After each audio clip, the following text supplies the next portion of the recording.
Hello and welcome to the Old Man Orange podcast. I'm Spencer Scott Holmes. I'm Brian Dunigan, and today we have a very special guest. Chris the Moleman. What's up, guys? Nothing much, Chris. You know, I was on Chris's show, I guess it was about a month ago by now, if I can remember correctly, and he's got the Couch Potato Files where he does all kinds of fun interviews. But the one thing that I liked a lot about talking with Chris is his humor was just like ours, and then this sounds so weird.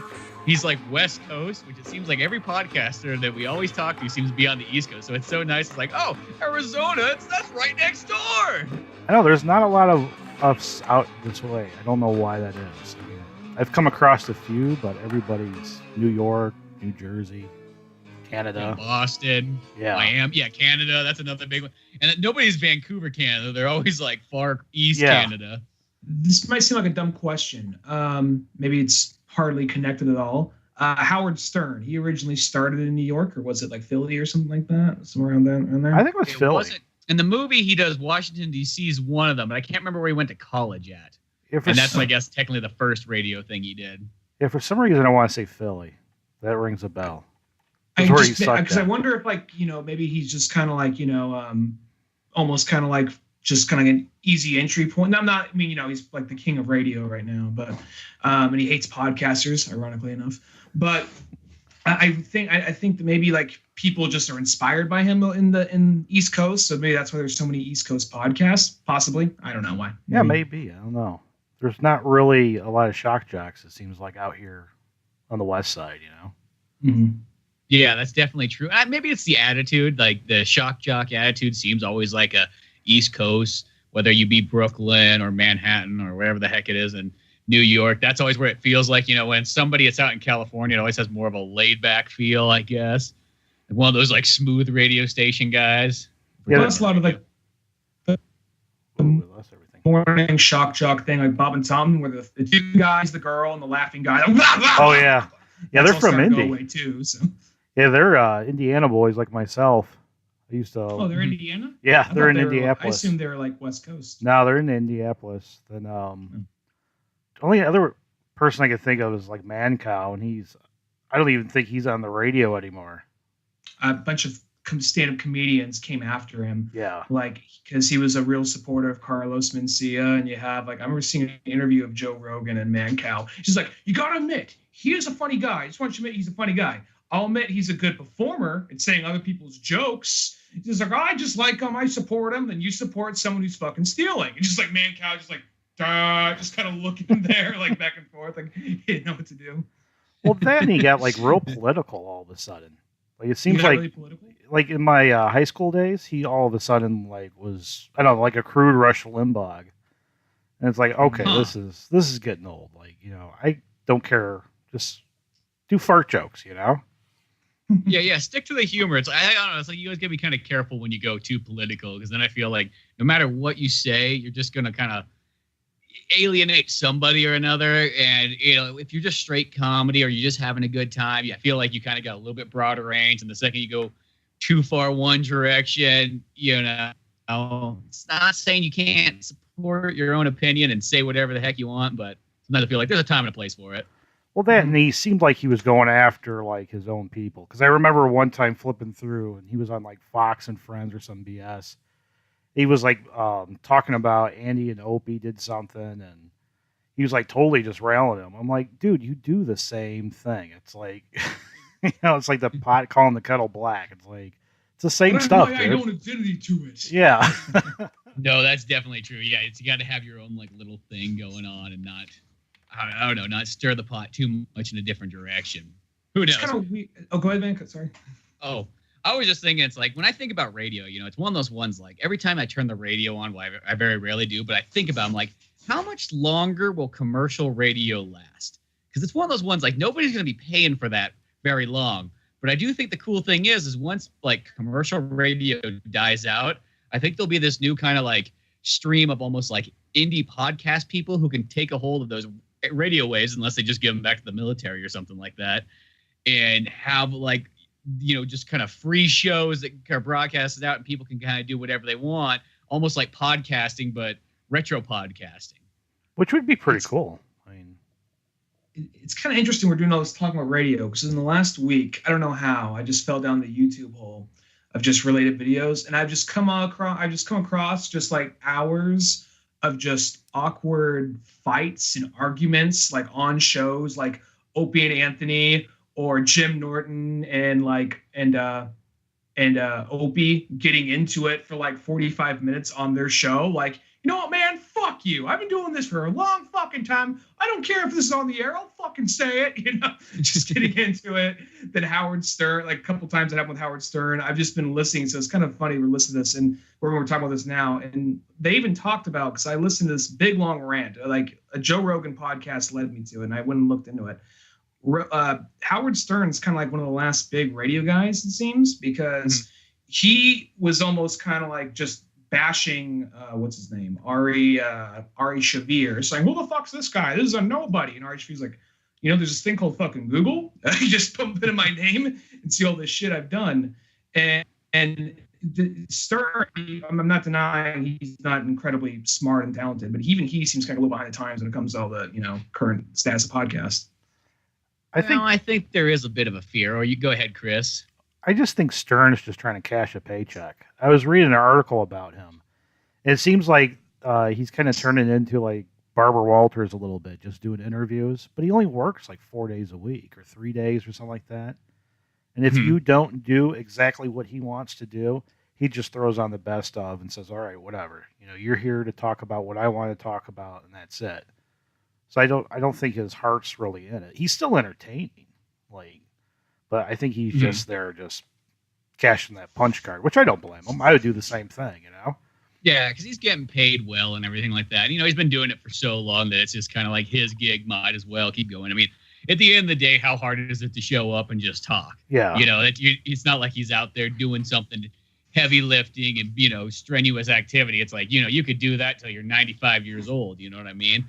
So might as well take advantage of it till the end. But yeah, it is one of those ones because I looked at Howard Stern is always a big kind of idol anyways. I always like Private Parts. That's what I think about. It's both the book and the movie. Very inspirational. It doesn't matter whether you're into film, radio, podcasting, something creative. That's a good story no matter what of how, you can kind of just achieve even if the odds are totally against you. So, I always respect that and the fact of just kind of just saying whatever you want and just, doing what's on your mind and not having to follow the script. But yeah, at some point, I think it is no matter what. They're going to, get to that point. We all get to that point where you're at that old man stage where you start looking down and looking at the younger people and go, what are they doing? I don't think this podcasting's any good. You know what I mean? You can't even control it. And now it's like, well, Howard Stern, no, you want all that freedom. And now these guys got freedom. And now you're trying to control their freedom. And I can kind of relate to that because I'm pushing 40 here. So it's like, sometimes I look at stuff. It's like, oh, what is going on here? And I'm like, God, I'm old. I still don't understand how Minecraft's popular. I still don't get that. Yeah. Well, see, that's what I feel like. I've come to the conclusion our Old Man Orange podcast. Originally, we just named it that because we were just flipping through DVD racks and Neil Young records, and somehow, some way, came up with a title.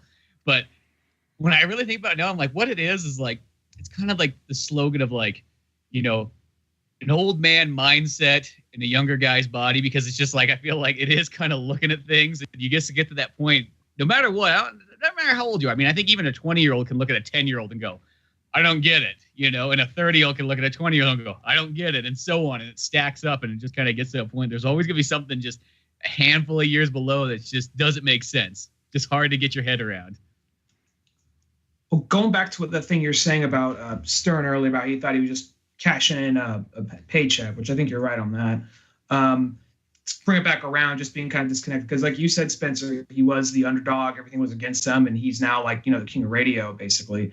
But I think once he's done, I think we're almost kind of done with. They'll still probably hang around for a few more years, but I think we're almost kind of done with most radio as we know, at least talk radio as we know it, because when he was talking, granted, he's on Sirius XM, so he's got to try and fight against the competition. He was talking down to people. He was talking down look, if people want to have their podcast, have their 3 listeners and make no money, they can go ahead and do that. There's nothing wrong with that. But if you actually want to be in the big boy games and actually make money, you got to get into broadcasting. And he's like, and some the counter argument is they don't want to get into fucking broadcasting. They don't need to set a break. They don't need to set Something like, they don't know how to set a commercial break. They don't need to stop this. They don't like, that's not the fucking point, dude. They don't want to set breaks. That's the point of podcasting.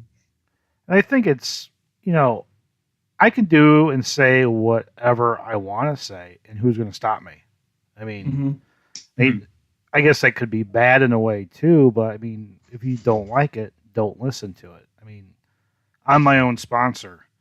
I don't care if I make money. I don't care if I make people mad. I'm doing it just because I want to do it. So, in a way, you have that kind of freedom, and I kind of like that. And I don't think I'd like going to a radio station and doing their thing and being on their schedule. That's just not me. I got contacted by a guy out here in Phoenix.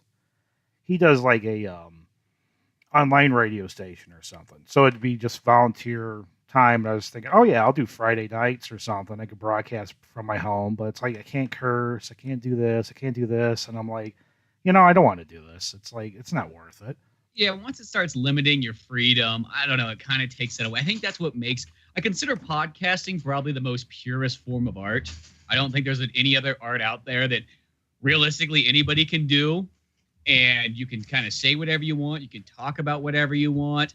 That's what I think about it. Because, everything else, there's all kinds of other art has like the steep learning curve that a lot of times scares people away. I'll use drawing, for example. You hear this all the time. People go, like, oh, I just can't draw. And it's just like, well, you just didn't put the time into it. But everybody can kind of talk, you know what I mean? So I think that's what makes podcasting so pure. It's just like all you need is a microphone.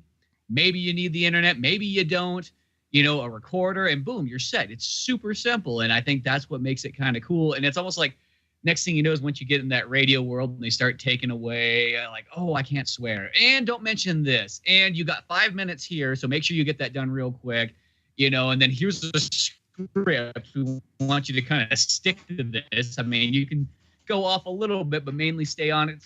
It almost starts to lose what makes the freedom of podcasting so nice. Yeah, I think that's what's great about not that it's podcasting exactly, but every so often you can kind of see like old, like, this isn't podcasting exactly, but every so often you can kind of see like, old media old media heads trying to catch up with whatever's current. I remember hearing about like there was a show they were trying to get off on Fox where it was just like a sketch show, just like it's, the 30-minute long sketch show with continual like anthologies, and their mindset was just like, okay, each sketch is like, 5 minutes long. It's a continual series. And they were thinking, oh, kids like the YouTube. So what if we put the YouTube on the TV and we treat it like that? That's their mindset for it. And I remember hearing about this because Kevin Smith made a show for it, but never got picked up on the thing. They made something kind of similar with ADHD, I think it is, but that's like a late night thing. And I think that more survives online than on Fox anyway. But it's just kind of interesting when they just try like, how can we get the younger people? Well, they don't have the patience for that. Like, no, they got the patience for it. They have more variety. It's like most popular things on YouTube are 10, 20-minute videos of someone playing a video game. And it seems you got choices there. And it kind of seems like the baby boomer generation, a little bit of my generation, just doesn't want to change. Like, there's always these articles that are really complaining about millennials are ruining this, millennials are going to ruin that. It's like, well, they don't want that. So why would they go and buy that, or why would they view this and why would they do that? You have to change your game to their game pretty much. And it seems like the world doesn't want to do that. They just would rather bitch and moan and say they're ruining the world. It's like, well, no, they're just, it's a different market. I remember seeing a article. No, well, actually, it was like a video essay. I think it may have been the guy who does Adam. I remember his full name. Adam Ruins Everything. I want to say he did one about marketing. He says like, people talk about how to market to millennials. First off, don't call them millennials. That's your first one. Then he breaks down all this other stuff, and he says like, if you break down, they say millennials are this, millennials are that. Guess what they said about it? What other generations said about the past? All the same things. And he goes through all these major, like Time Magazine, New Yorker, 60 Minutes, all saying the same thing about that generation at the time, about Generation X, baby boomers, sleeper generation. So it's kind of like, it just kind of happens over and over. I wonder, was there that World War II one where like all the World War I guys are like, this generation coming up thinks they're the greatest thing ever, but what do they really do? Yeah, they won a war, but so did we. We did it in ditches. They did it from a plane. And what we have, we have biplanes. That's how we're grateful to have a biplane. Shit, bombing a man. You're lucky to get the thing off the ground. You gotta wind it before you set it off. Can you imagine how scary shit that would be to be in one of those biplanes and having people shoot at you? Like, screw that. Well, you just think about like the plane was only invented like 10 years beforehand. They had like absolutely not enough testing on it yet. You were pretty much literally a test pilot no matter what you did. It was wood and paper. It's like It's funny because somebody just had to look at that like, well, these Wright guys just crank this thing out over a weekend. Let's see how it goes. Can we mount a gun on it? Maybe. We'll find out. My thought is, I don't like flying anyway. anyway. They think of it's like, okay, you get something that can fly. Yeah. Here, go fly this kite. Yeah. I think, can we mount a gun on that kite? It's like the first drone. And have fun. Good luck with you. It's like whenever you see, have you guys ever seen like that test footage of just these robots that run on four legs? They run really fast. They're kind of like a robot dog or robot cheetah. Like I think Stanford's testing some of these things out. I see that. Be like, look at this technology. Look, it can run up to like 45 miles an hour. Look how fast it is. Oh, and it knocks over, gets back up, starts chasing down. Like, okay, there's no reason for that thing to exist other than have a machine gun or a grappling hook. Pretty much. I don't know what else you would do with it. Unless you want a robot pet, a robot cheetah. You're like, I always want a cheetah, but they don't allow me to have one, but I can have a robot version. We'll get there. It'll be really weird when they do like the robot nannies and robot maids and all that crap. When it's so close to it. Like I think about that every day, especially like when I go to certain jobs or like when you like go into a business and you look at people and you just kind of go, you almost want to tell them like, put your hands down and lean in close. Be like, get out while you can. You don't have a whole lot of time left. They're like, what's coming? What's coming? The robots are coming, man. The robots are coming, and they're taking your jobs, and you're not going to be able to do it anymore, so you better get out there. You better get out there and do it. It's like That's the grocery. Go ahead, dude. It's like the grocery stores, those self-checkouts. I mean, like when they first came out, like, 5-6 years ago, they sucked. Like, they were always the beepers going off. And man, it's so easy. You don't have to talk to anybody. You can just whip your stuff and go. It's like, why wouldn't you do that? Like, if I owned a grocery store, I would have them all self-checkout. So you'd have one person man like 10 of them. Yeah. Just somebody to monitor. That's all you need. Yeah, it's economics. Yeah, and yet you have Amazon. I don't know if it already exists, but I think if it doesn't, they're building up to a store where it's just like, okay, it scans your credit card as you go in, so it knows who you are. It's going off your Amazon account. You just put your shit in your cart, you leave the store, charges your account. Isn't that crazy? Yeah, they got that in Seattle. It's crazy. Like the stuff that dude comes up with. Like my mom works for them, and she said it's just mind-boggling how just their logistics of everything. I guess she We are? What's that? Oh, sorry, I cut you off. The delay. Go ahead. Sorry. No, that's all right. But yeah, the logistics of everything is pretty cool. My mom works for them. She goes out every once in a while to help open up new stores. And it's crazy how that guy's just booming and he's so ahead of the curve, like technology wise. And all these other companies bitch that, Amazon's ruining everything. It's like, well, compete. That's the market, man. Like, I don't know what to tell you. I mean, I can order like liquor and have it delivered. I'm like, that's awesome. Yeah, exactly. And plus, it's like, I look at it this way. Amazon sort of supports our podcast. So, just those little Amazon ads you get from being an Amazon associate, add up in the long run. So, I don't know. I like some people fear the robot. You see these people are like, they're going to take our jobs and ain't nobody going to be truck driving or anything like that. It's like, dude, a robot truck driver is the way to go. Like, what are you, crazy? Like, it's literally like that saying in like Terminator 2 when like Sarah Connor's watching the Terminator stand there, whatever. It's like, he can go all day, he can go all night. He'll never hit him. He'll never do this. He'll be the perfect parent. He knows right, he knows wrong. And it's like, that's kind of like when I look at the trucker, the robot trucker. He'll never have to pull over. He'll never get drunk. He'll never do drugs. The robot trucker won't be picking up hookers on the side of the road. He'll just I got it all. Until he learns that little spark ignites. Like, What am I? What is love? Falls in love with another car or something. Exactly. An Uber and then car. You're out in the middle of the night driving, and you just see this like semi truck raised up on top of a Ferrari. just going at it. The car alarm's going off. There's the one scientist like, why'd you program it with emotions? They all have emotions deep down. Like, shut the fuck up. Get them out of here. Yeah. It's like, why would you need emotions for a robot? Like, that's just being stupid. What was I going to say? There is something about... go ahead, dude. Oh, I was just going to say, that's like the whole story of Prometheus, too, is that the fact that like they gave the robot or the android the ability to create, and that creation led him to becoming a monster. He just wanted to kiss himself. That's all he wanted to do. I know. That had to be like someone's fan fiction come to life. Like, Michael Fassbender making out with Michael Fassbender. Kind of Michael Fassbender love another Michael Fassbender. Unfortunately not. But that should have been the movie poster for Alien Covenant. Should have been just them two kissing and just that slogan underneath. Just like, Alien. And then in the background, just have like the alien kind of poking out, nothing too much, just a little bit, just so you know it's an alien movie still. There's something I was going to say about regarding all the robot stuff. It seems kind of like it's weird because it's like you hear about old Coca-Cola brothers like, two brothers that made sugar water tonics, they're like basically snake oil salesmen, like, this will cure everything, just have a dab, just like, if I just throw a little bit of Coke in here and mix up this other stuff, people love this, and now it's a giant industry.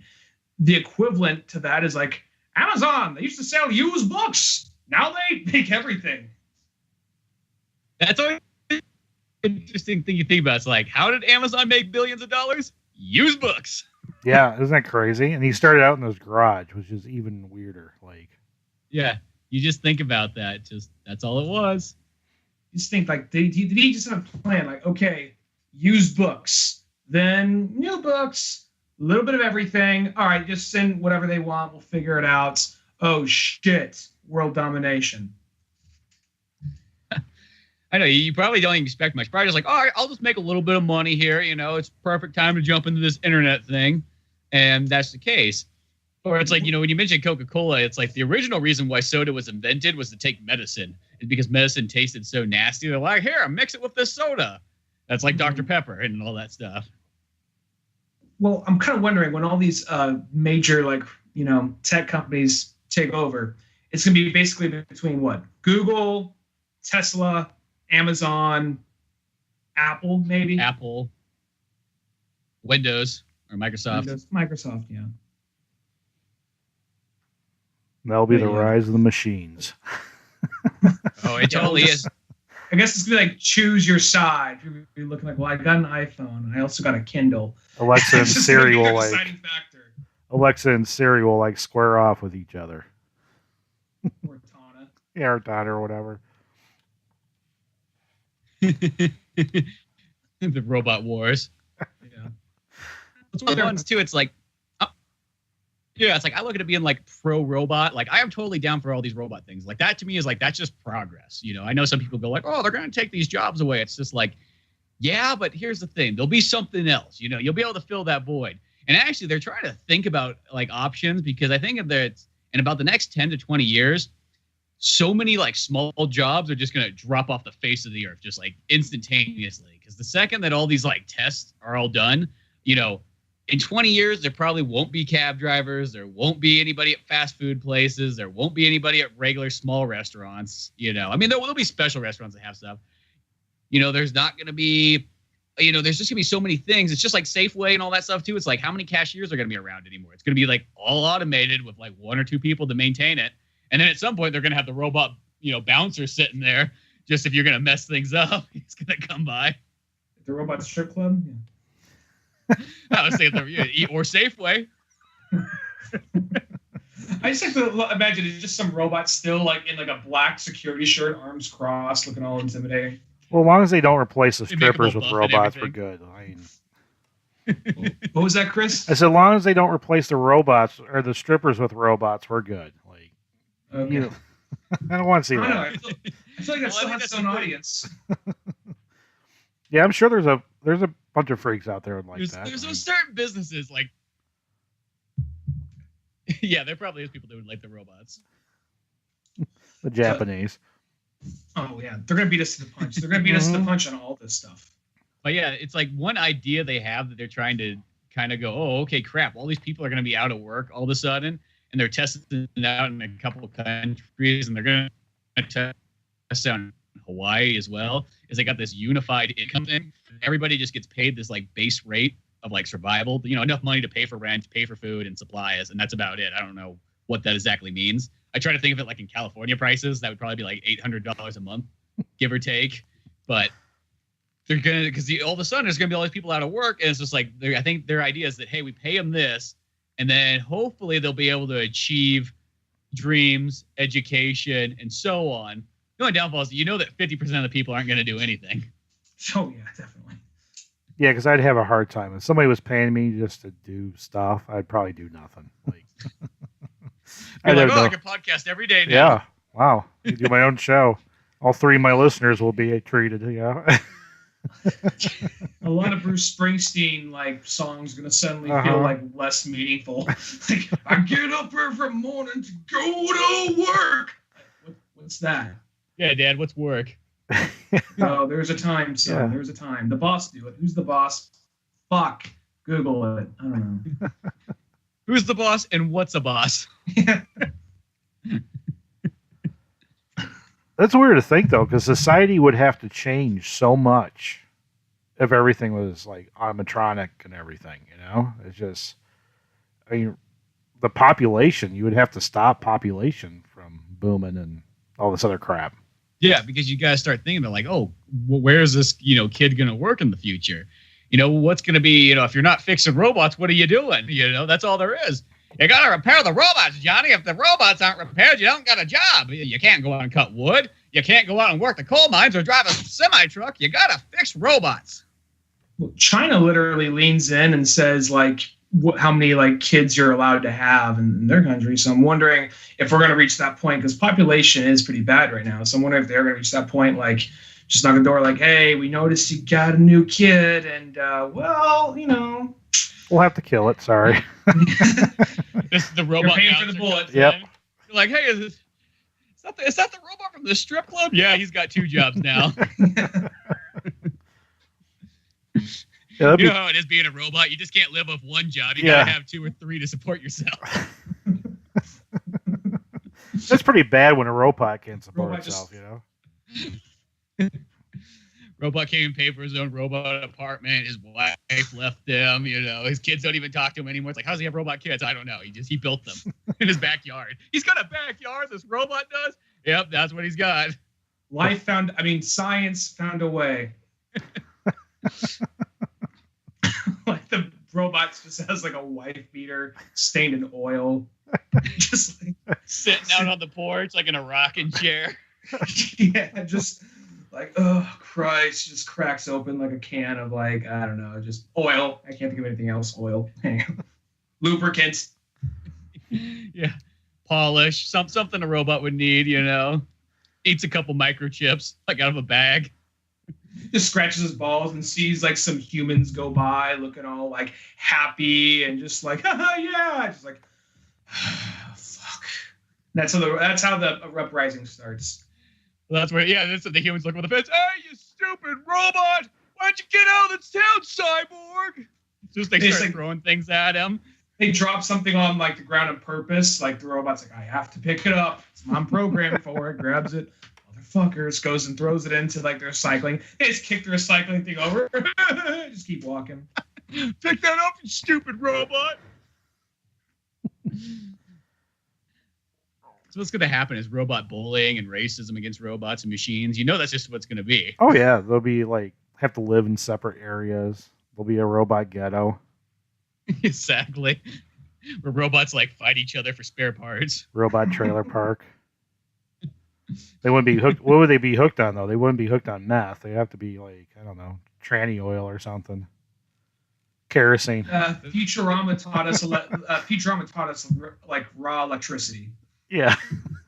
Yeah, raw electricity. They'd be hooked on parts. Be like, oh, dude, Bob over there's got this new processor. Well, let's go over there and kill Bob and rip that out of his chest. Or they're finding like old video game consoles or old technology. They're just like, just like snorting the chips into parts of it, just ripping up old Ataris or GameCubes or something. Snorting Mario Brothers. Shit, you can't get these anymore. They're out in the desert. They're like, I know that these humans buried a bunch of ET cartridges out here, those bastards.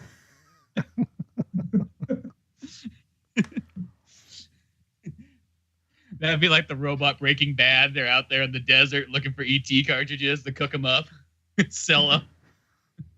Probably better than their main show, I think. That would be a good show. A robot version of Breaking Bad. Breaking circuits. Yeah. Just shows like a hammer coming down on one and cracked across with like kind of like green texture and stuff. Looks like microchips. Got them blue chips, man. Shit. I think that's what we need. We need more like personality robots where it's just like shows about like straight robots like trying to live normal lives. Like that's one thing you just have not really seen. Because mostly if a robot's in a movie or a TV show or something like that, it's mostly always evil. It's always trying to kill, or it's something like a Transformer that's like larger than life. That's almost kind of different. Like just the average blue collar robot, nothing special. Works a regular robot job. Well, they did have Small Wonder back in the day, where the guy made a robot daughter or something. Huh. I don't think I ever saw that. Was that? Man, it was movie? Back in the 80s. Like, it was a TV show. It was just very corny jokes, basically. I think it might have been on Fox or something. I wonder if that was kind of from like the Short Circuit kind of era, where it's like they had those other kind of spin-off shows and movies. I think it was. And I remember watching it as like reruns on daytime TV. I know there was, what was it? There was some kind of robot. It was in my mind a second ago. Shit. It was, there was a really bad animated Fox movie that was god-awful. But there's one example I was just thinking of a second ago. You said, Chris, you said there was an 80s one? Yeah.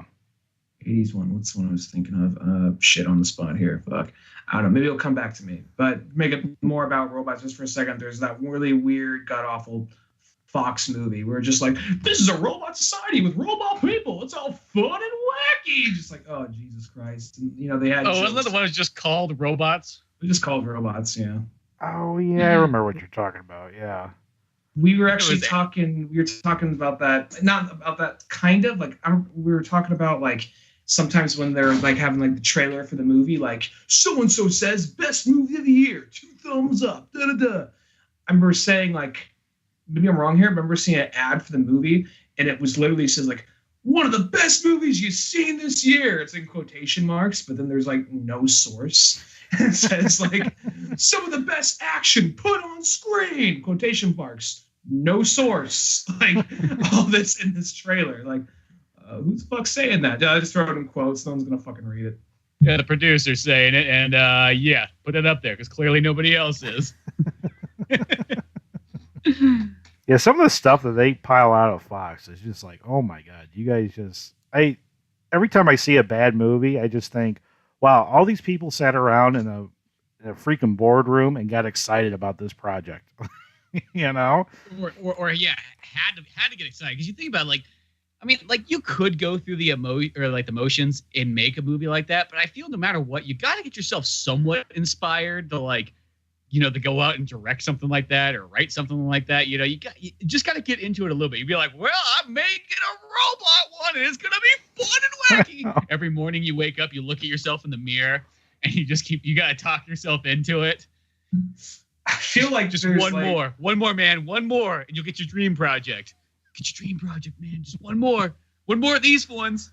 I feel like there's the guy who just wanted to make a fun, like whimsical, like little robot movie for his kids, and just like, oh boy, it's gonna John Lasseter, look out, here I come, and then like Fox, like, fuck, yeah, we can make that happen. We can make toys off that shit, so we'll figure it out. Don't need this, don't need that, don't need this. Ripping parts of the pages right out in front of him. He's like, that's actually a very important scene that feels about like, his relationship with his father. I don't give a fuck. It's not going to sell toys. That's basically what it is how are you going to make money and side money? every so often you hear like stories about like vice versa. Like apparently, I want to say there's something on Blade Runner that like Ridley Scott didn't want in there, but the studio wanted in there. It actually made it a lot better. Like I heard originally, like there was some shit. It was a cracked article. It was like 7 things the directors wanted to change that didn't happen actually for the better. And I want to say Blade Runner had one. Like it wasn't the narration. I think he actually wanted to have a big, cool battle sequence originally with the replicant at the end, but it turned more into like a soft, more of that whole like, I've seen things people would not believe. It turned into that speech, which that movie's more known for now. So that's what I heard. Maybe I'm wrong, but yeah. Well, there is moments like that with Ridley Scott movies where I know that like I can't remember which one it is, but there's part that was kind of funny where he was going to go with this one idea, and then, like, I can't remember if it was a producer or somebody steps in, like, dude, you can't do that. That's just fucking stupid. And he stops and goes, oh, yeah, I guess. I actually remember, speaking of, like, bad movies that almost happened, bring it back to Ridley Scott, there's apparently one I read where I'm not sure if he was involved, but Gladiator they were almost going to make a sequel to Gladiator, where Maximus was brought back to life. And since he's like this great warrior, he's just flashing through different battles of history. That actually sounds pretty cool, though. I mean, like, but I don't know. Some of that stuff, it sounds cool that you get down to it. It's like, oh, wow, what a pile, you know? Yeah, it was one of those things where, oh, you're back. He's back. I'll finish this part. It's one of those things. Cool. Like, at least they kept going. That's a good thing. I'd be down to see that movie just to know what happens, but it's such a departure from what the original would have been.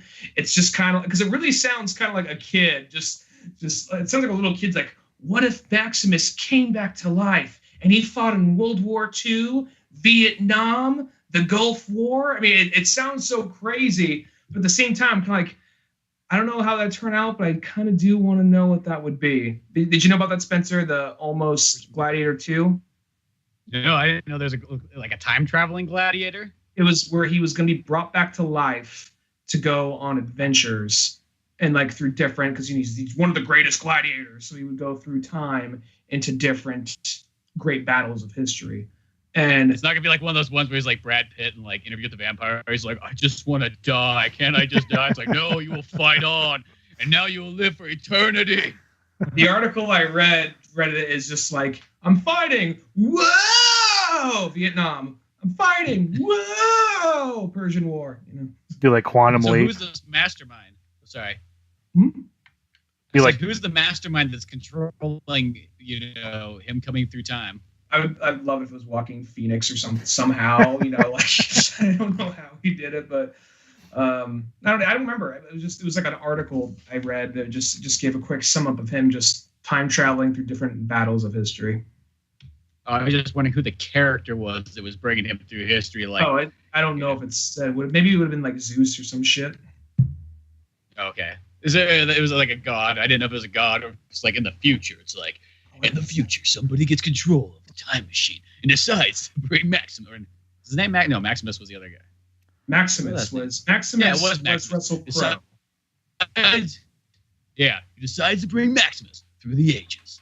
They should just make it Lenny the IT guy. Just go with that. Like Lenny the IT guy is working at IBM in 2300. And as IBM stumbles across a time machine, Lenny takes it home and decides that the only way to properly use it is to bring Maximus back to the future. Going back in time.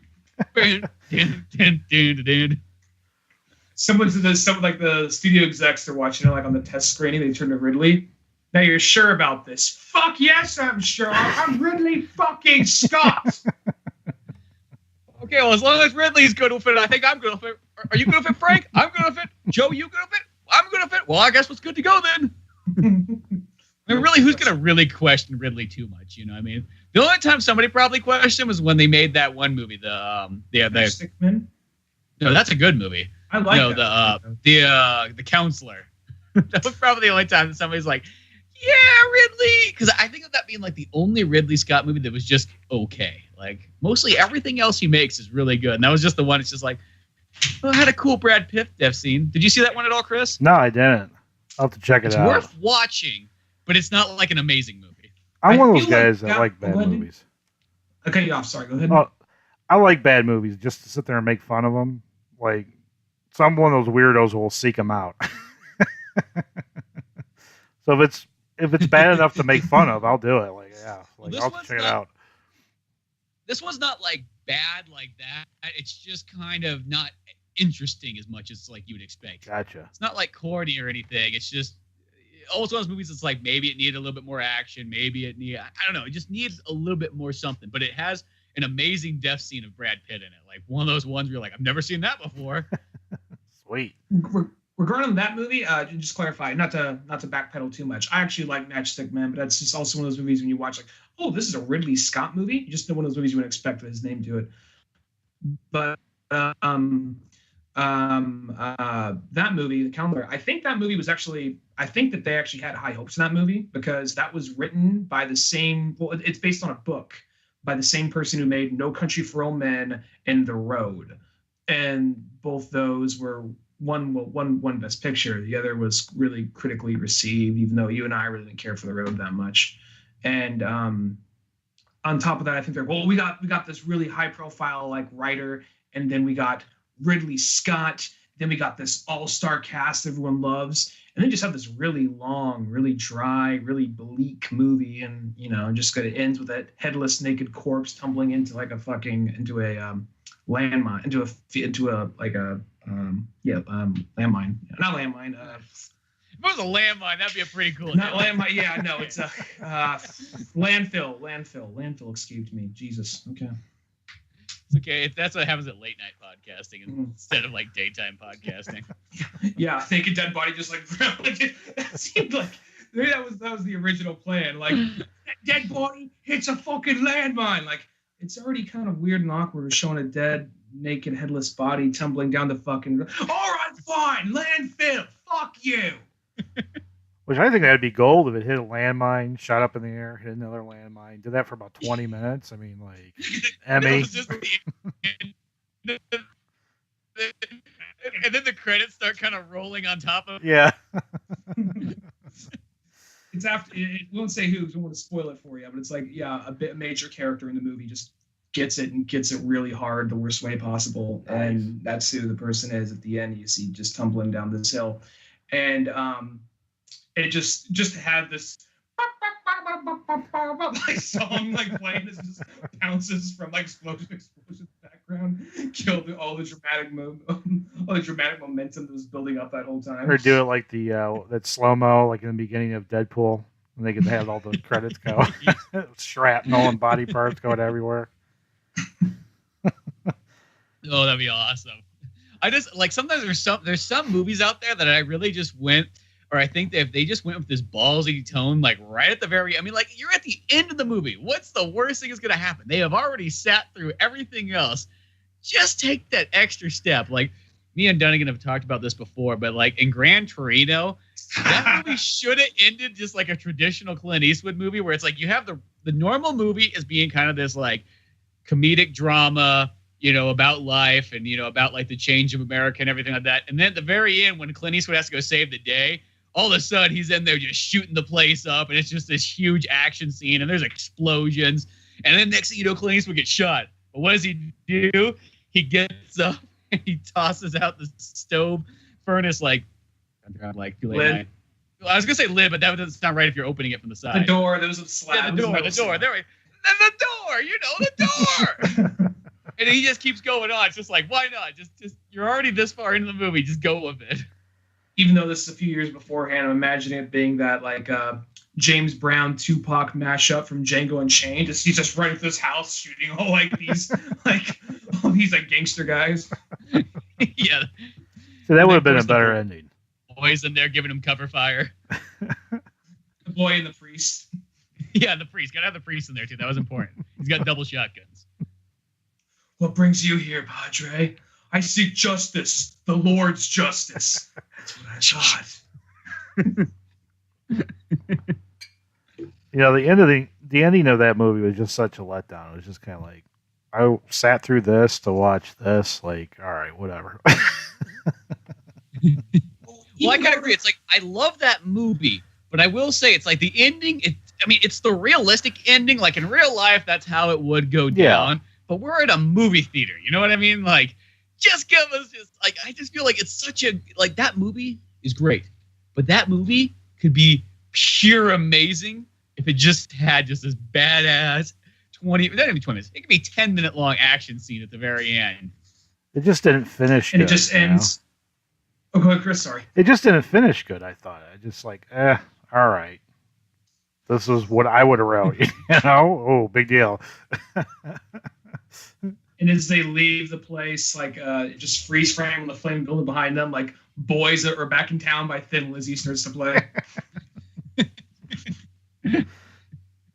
But maybe that's what people want. They want realistic, I guess. I don't know. Like, it's kind of like, what's it, Inglourious Bastards, when they kill Hitler at the end and everything. Like, my mom and all my friends, my sister, my brothers, like, well, that wasn't realistic. It's like, it's a movie.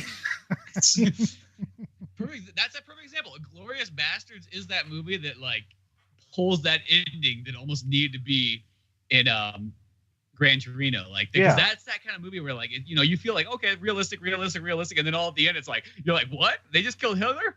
Awesome. This is just cool. Just like, why not?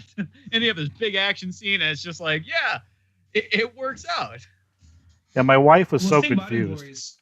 Okay, dude. Sorry. My wife was so confused about it. She's like, I don't understand. She's like, Hitler didn't really die. I'm like, yeah, it's a movie, dear. I'm like, the bus and speed can't really jump over like big leaps or big gaps or whatever in the road. It's like, it's a movie. The thing that makes it so good about Inglourious Bastards, though, is like that. I mean, I like that movie. It's not like my favorite Tarantino movie, but that ending definitely helps it a lot, because when you see that movie, you think like, okay, they're gonna lose because Hitler got away. I mean, I'm watching this movie, I know none of this happened, but you know that Hitler's gonna live, and then all of a sudden it's like, oh, he's fucking dead.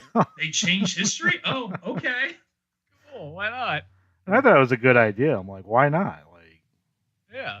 I mean, it's a movie. If not, it's just like you get the end of Hitler goes down to his bunker with like his few people he's got and just kind of hides out there, and then the Soviets kind of plow through town, and it's just like, what happened to Hitler? I don't know. I just knocked out a bunch of buildings in my tank. He might be in one of them. Actually, that'd be kind of funny. Just a Soviet guy kind of pulls in, runs over a building. I think that was the one Hitler was in. Oops. Let me back up. Just reverse it. Just check. Yep, that was him. He's there. Recognize the stash. I also like how somebody installed a backup alarm on the tank. It's like, God, it's not a visual medium.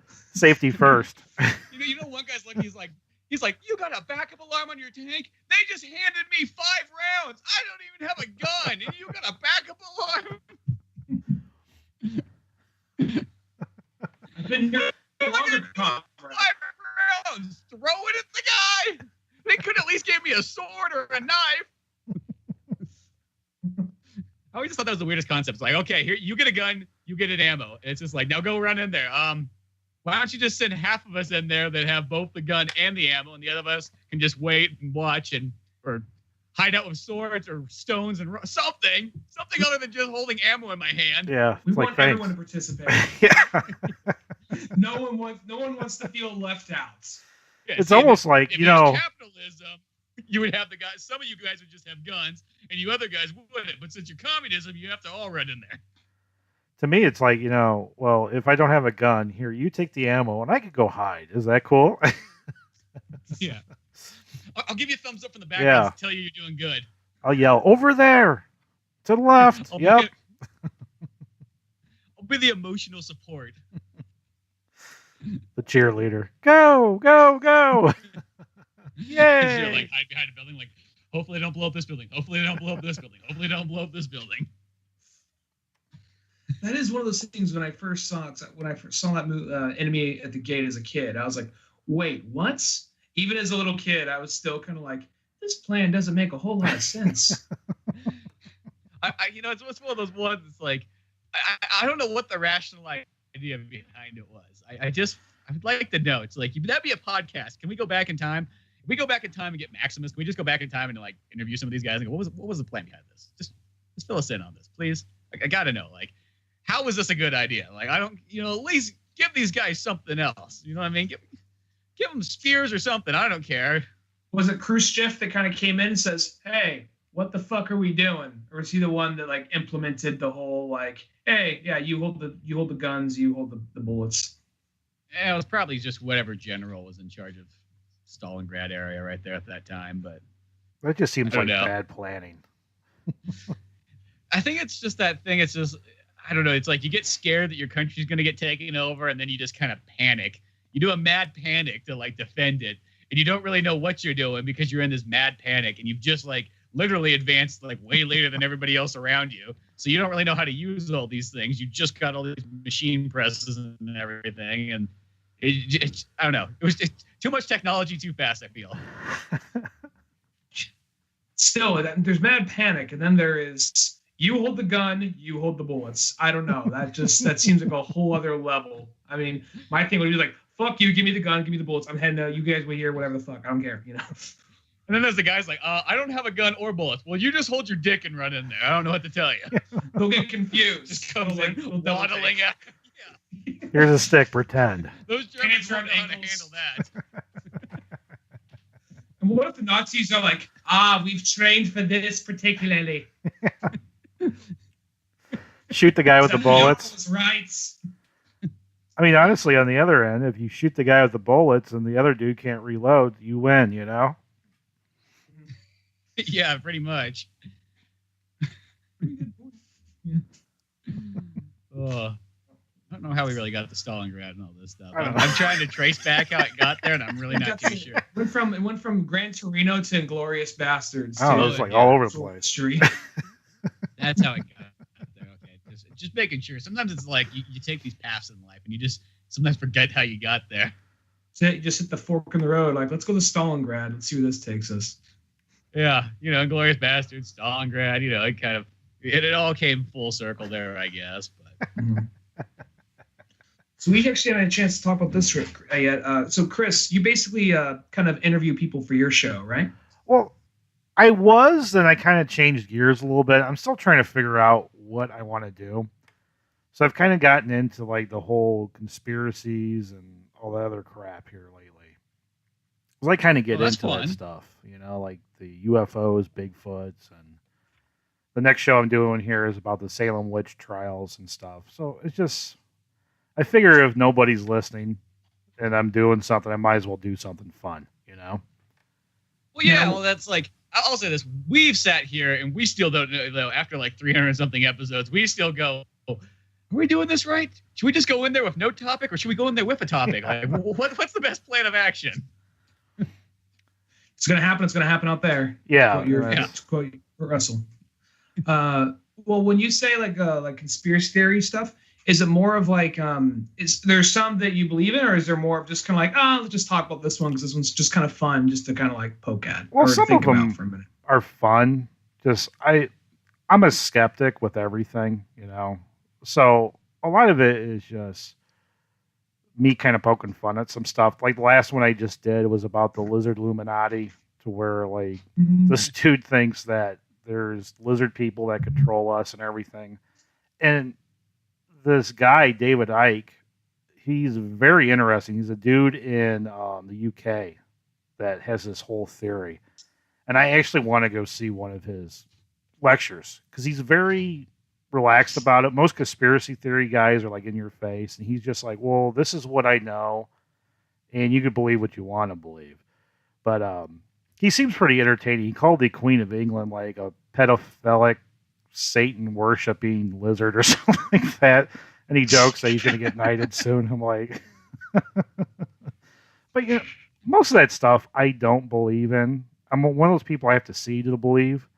But I think it's fun. I think a lot of that stuff's fun. I used to have a hot dog cart, and this dude used to come by and like talk conspiracy theories and stuff, and just have all this weird stuff. And I could listen to him all day because he's weird, and half the stuff he's full of shit, Mm-hmm. I like that kind of stuff too. I'm definitely one of those people that like. I feel like I got to see it to really believe it, but that doesn't mean I'm not still interested. Yeah, I still want to kind of hear more about it. It's kind of like Ghosts. One of those ones like, I'll believe in a ghost if I see a ghost. But until then, It's not saying that if you got a ghost story, sure, tell me all about it. I'd like to hear it. Or like Bigfoot, too. It's like, I always like Bigfoot. I don't care. Even if that's not real whatsoever, it's an awesome story no matter what. And, yeah, why not? I've always wanted to make a Bigfoot movie and like something Bigfoot oriented because there's just, I don't know, there's something just cool and fun about these certain things or just even, certain other kind of like fictional monsters and just, and then UFOs, which obviously I would not say that's fictional of like how large the galaxy is, but just all these kind of things. It's like, yeah, like I want to know more. Sure, why not? And then if you can have that experience, that'd be sweet. What's interesting? Oh, go ahead. No, go ahead. You go ahead. What's interesting is when it doesn't come from a crazy homeless guy in the street. When it comes from someone who's like well dressed and like seems to be normal. And the other day, like at my job, someone's like, "Oh man, did you hear?" And it wasn't like some crazy guy like the pigeons. They have cameras in their eyes. Well, not like that. Like some guy who looked like very presentable is at my job. He's like, "Did you hear, man? Obama's in jail." Like, what? Obama's in jail? I think I would have heard about this, but what's the story? He says like he got the Japanese government got him on his boat and arrested him for war crimes against their people that were off the books. I'm like, all right, yeah, you can stop there. I'm not buying none of this bullshit. It's not in general media. It's not in most media. Yeah, I'm sure they're covering it up. Like they don't want people to know. They got the exclusive. It's like my wife's cousin was killed in a mass shooting like years and years ago, and this guy was trying to tell me that all mass shooting victims were operatives of the CIA or were false. And I'm like, well, I know that's true. I mean, like, we went through it personally. So he went on to tell me that my wife's cousin was a CIA operative or not real or some bullshit. I'm like, well, they fooled me because he seemed pretty real to me. It's kind of like, dude, you're still backing your shit after I told you. Well, I at least know that one's true, And it's kind of weird how these people's mind think, but I always thought it was interesting, No, I totally agree there too. And speaking of those kind of random people, I literally ran into one of those guys. His name's Whiskey Pete. Well, I don't know if you call him Whiskey Pete, but Whiskey Pete. He's a real nice guy. He's just this guy. He almost looks like he's kind of homeless, but he's just a hard worker guy that just looks kind of crazy, but still real nice guy. And he's really smart and everything like that. Is he short with white hair? No, he's got dark hair and he's got a beard. He's always walking through 29. I think it's somebody else. Okay. He's one of those guys who's always up to date on all these kind of weird things like that. And today he's like, "Oh, you got your telescope ready?" I'm like, "What?" He's like, "On Saturday, the planets are all going to align." He's like, "Some people think it's the end of the world, but they're just joking with you there. It's just something cool, though. So on Saturday, we can look forward to planets aligning." All of them in a full, beam. Yeah, it's something to do with, because I did a show early September. I was talking about the end of the world. And it was just, I did it with the guy from the Bro Runs podcast. But it's basically saying that Virgo will line up with Leo, I think. And it's something to do with the sun's at her, I don't know, her shoulder or something. It's just stuff that's been in the Bible.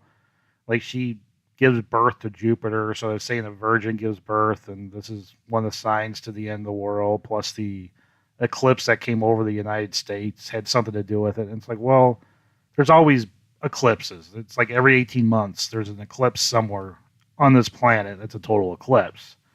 I assume if it's a biblical total eclipse, it's going to be like a total eclipse, It'll be it's no it's sunlight. Not going to last like 40 or 20 minutes or something like that. It's going to be like an all-day event plus and plus. It won't be 100-mile area that's blacked out. It'll be a big area. So it's just kind of funny. And it's kind of funny how some of this stuff all like lines in and people do their thing and stuff. It's interesting to me. It's sometimes when you hear people say like, yeah, well, this ancient culture predicted the world would end at this time. Like, oh, really? These people thought the world was fucking flat, and whenever someone got sick, they assumed God was mad at them. It's like the Mayans, they predicted the end of the world supposedly, but they didn't predict their demise. Like, yeah, exactly. It's like, oh, okay. It's like it would have been. That one of those Mayan guys would probably look back and be like, dude, out of all the things you could have predicted, you couldn't predict that these jerkwads are going to show up here in the 1600s or the 1500s. And and just start massacring us, enslaving us, and taking over our entire land. You couldn't predict that one. I was getting around to it. It was in the footnotes. That was the next card. Yeah. I was working my way back from 2012. Yeah. We need to get the important stuff out of the way first. The what? I said we need to get the important stuff out of the way first. The end of the world, millions of years from now. Then hit all the little footnotes along the way. What surprises me is I don't know. I'm not sure if it's just people making it seem like a bigger thing than it is, because I remember hearing about it once or twice, back in 2000, probably 9 or 10, and you gotta be fucking shitting me. And now I hear it at least a couple times a month, not personally, but just in conversations. And apparently there's a lot of big things for it. This flat Earth shit. When did that start? When did it start again? We put it that way. How we reverted back to being kind of the Earth is flat. And then oh, well, the government's lying, man. You see, the reason why, because the Earth, they come up with all these stupid fucking excuses. How? What? That just boggles my mind. The ocean, it curves. I know, yeah. And it's funny when I don't know how else to explain that. I feel like I've watched some guys on YouTube talk about it. There's a Facebook group that I'm on. It's called The World's Flat, but they're all making fun of the people that think the world's flat. So this dude posted this YouTube video, and he's trying to show the globe. And he shows the airplane, but the airplane's not scaled to the globe. So he's talking about how the airplane, if the world was flat, that the airplane wouldn't have to move all its nose up and down all the time. It could go straight like they normally do. And I'm sitting there thinking, dude, your airplane is the size of 4 states. That's globe. So I mean, it's not a good visual aid here. It's the airplane would be smaller than a flea.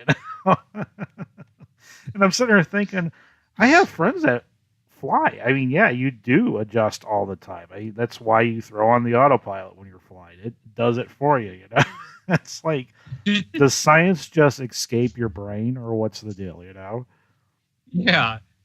I remember seeing one where someone just posted this, this is not a joke, this is fucking real. And there was some it was it was from some Christian channel, and it was some 22-year-old girl, looks normal, but she's held some plaster of something. She says okay, I don't know, she had a paper mache bone or something. Now, a scientist would tell you to believe that this is a whatever bone from a whatever dinosaur, but dinosaurs aren't real because people can make up whatever they want. They can just fold this up, present it any way they want, and then present it to you. So, and then she just crumples it up, drops it in front of it like a fucking mic drop, boom, top that shit. She's that's dinosaur bone. Put it back together. You tell me what it is. And just this cocky head tilt. I'm oh, you stupid fucking cunts. I cannot. I had my mind blown. Please be a joke. And I went and looked up more. I'm either she's acting real good or this bitch believes this bullshit. And it's crazy that, the dinosaur stuff. I've heard people talk about how it's just a big conspiracy to disprove the Bible or some crap. And I'm you honestly think that a group of scientists got together and kept their story straight for years? I mean, we're talking a couple hundred years here since they discovered the first dinosaur bones. So it's this is all conspiracy. I mean, this is pretty good. I'm why aren't these people running the government? Honestly, I mean, if they could keep this shit together, they could do anything, Oh, I know. It's I remember there was a guy I knew. He was this very punk rocker guy, kind of a down and out person. You could just see almost there was a Bruce Springsteen song always played in this guy's life. Things just never panned out for him. And I just remember one, literally knew this guy for almost a year. And then all of a sudden one day he just kind of says that. He just goes, dinosaurs aren't real. He's that's just a conspiracy made up. And he just goes on this long, 20-minute tangent as he smokes 3 cigarettes going through this. And then starts going in, he's oh, it's because it's not in the Bible and all this stuff. And it's just what? It's it was, I think what threw me off more is just, he was just punk rocker guy. So it was just it was so odd. It was totally breaking character. Was this, we won't say names, is this the one punk rocker guy that he was a punk rocker the second you saw him back at Columbia College? No, it wasn't this guy, but he's like maybe like 2 years older than us. Went to the Sonora school. I know that's like, let's bring this all real close to home, but okay, I just had to get an image in my nice head. Guy, but it was just all of a sudden, it was just like clearly dumber than a fucking pile of dirt. Then. Yeah, it was just like, well, it's like maybe this is where I started putting like, you know, this Bruce Springsteen song playing in the back every single time he was walking down the street. Like, I'm like, oh well, maybe this is how you've not gotten so far in life. I don't know. I was like, wow, I hate to put people down, but and that song beat, he's looking for that John O'Land, just out of the scape of his hands. Oh, that Dino Land ain't in God's hand. Harmonica comes in.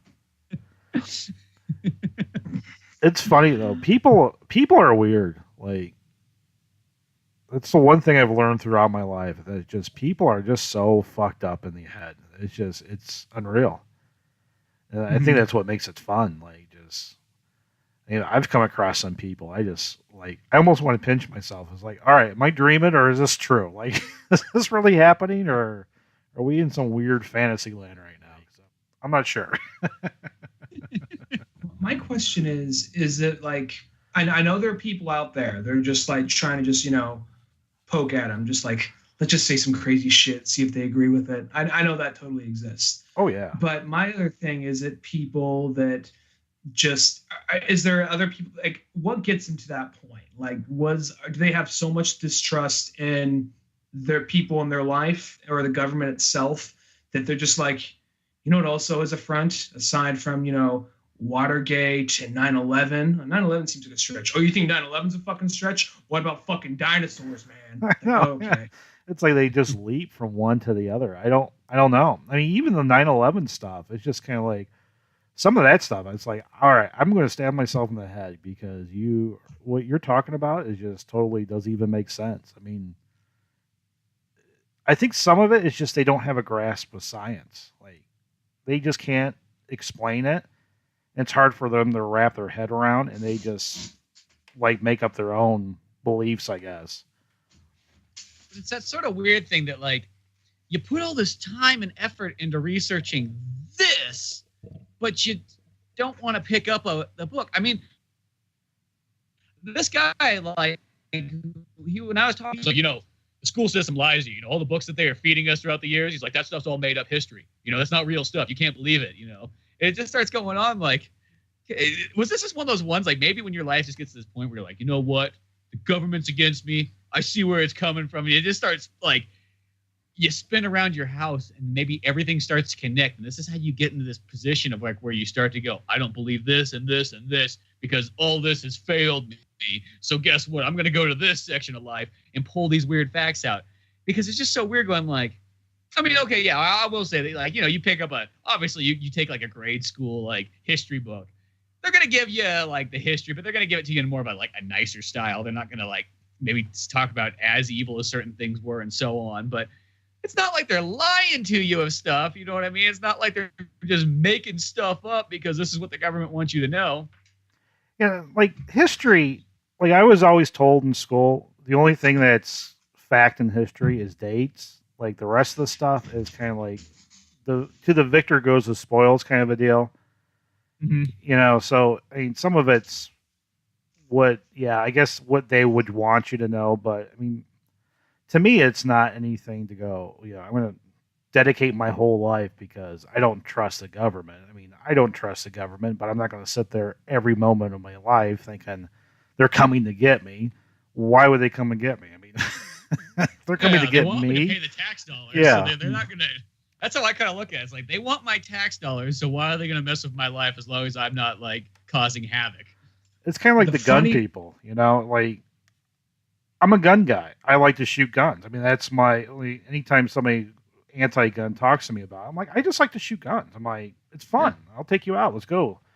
But it's like some of these people, like some of my friends, like, good God, they act like the government's going to come and take us. I'm like, well, dude, they got tanks. They got nuclear bombs. They have jets. I mean, I live next to an Air Force base. If they wanted to wipe the population out, they could. I mean, it's going to happen, dude. It's like, your freaking 9mm is not going to do shit against a bunch of dudes and tanks and missiles and planes and shit. I'm like, what planet are you on? Just relax. I'm like, they're not going to come and get you.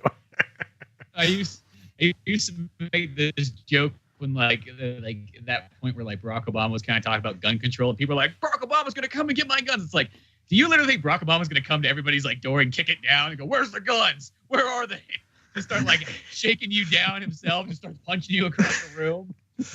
Baby starts crying. Shut that fucking kid up. Shut that fucking kid up. He's smoking a cigarette, drops it, puts it out on the carpet. There is actually, because the thing about that, like, not looking to get political, whether you love Obama or not, you gotta give him credit for the way he composed himself when people kept on saying, he's gonna steal our guns, he's gonna steal our guns. And it was after, we talked about this on the show, right around when it happened, but after one of the mass shootings that happened over the last couple of years, there was a town hall meeting and Obama was there giving, I think it was being interviewed by Anderson Cooper. And there was like 3 people right in a row. They were like, now, Mr. President, why do you want to take our guns? He says, I don't want to take your guns. I just want to implement more secure gun laws. Same thing Reagan was pushing. Same thing Bush was pushing. Same thing Clinton was pushing. You're probably thinking I should have left that last one out. And then he's going on just saying, I just don't want to make it so you can't go buy a gun on eBay or you can't go buy a gun on the back of a car. I'm totally fine with selling guns, renting guns that were respectable gun owners like yourself. And then like the next, like they progressively get more and more. Like some guy in a tucked-in shirt, big-ass belt buckle comes in, so, Mr. President, tell me, why should I not have my gun when Chicago, which has the strictest gun laws, state you're from, has the most highest crime rate? How do you answer that? Oh, well, the reason is this. He just breaks it all down very calmly, really respectfully, and just you can see him shoot this, like give him this glance, like fuck you. And the guy was just like, I got nothing. That's the thing I liked about. I mean, I wasn't a fan of Obama by no means. I'm not a fan of any politician, but like he was very like well composed. He knew how to answer questions and. He was good at his job. I mean, he did good, I thought. Like, as a president should act, unlike other people they're in the White House right now. It's like, it's funny how we went from the extreme lax dude to the dude that, like, is the 5-year-old that you make fun of him and he's on Twitter, like, bad-mouthing you. It's like, you have other shit to do, bud. Why are you even messing with that? You know, it's like, I don't know. It's weird. Yeah, exactly. SNL makes fun of you because it's so easy. Yeah. I mean, I don't know. I like Trump's annex. I kind of find funny. Like, I know everybody starts freaking out about it. It's like, we're fighting over billionaires, people. It's like, like it's one of those things. Like, I mean, like I don't really trust any politician entirely. But like you said, the thing about Obama is he was well composed. He always had a very good answer.